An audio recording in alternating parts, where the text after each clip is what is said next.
नमस्कार मित्रांनो, आज आपण बघणार आहे की निसर्गाचा फीडबॅक.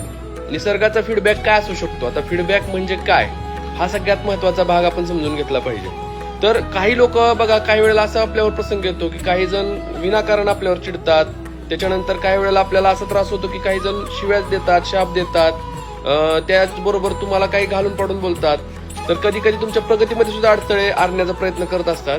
तर या ठिकाणी लक्षात घ्यायचं की ही लोक, ही निसर्गाने पाठवलेली लोक असू शकतात की ते तुमच्या टेस्टिंग पिरियड मध्ये असतात. आणि सगळ्यात महत्वाचं म्हणजे या लोकांकडून शिकण्यासारखी गोष्ट म्हणजे की त्यांनी बोललेल्या सगळ्या गोष्टींचा एक धडा किंवा एक शिकवण म्हणून आपण घेतली पाहिजे. आणि या शिकवणीच्या माध्यमामधून हा एक निसर्गाने दिलेला फीडबॅक असं समजून जर तुम्ही राहिलात, वागलात, तर 100% तुमच्यामध्ये विकास होण्याची चिन्ह दिसणार आहेत. आणि या गोष्टीमध्ये राग न धरता, न चिडता तुम्ही त्याला फीडबॅक समजून जरी समजा तुम्ही पुढे तुमची प्रगती केली तर नक्कीच तुमची प्रगती होणार आहे. धन्यवाद मित्रांनो.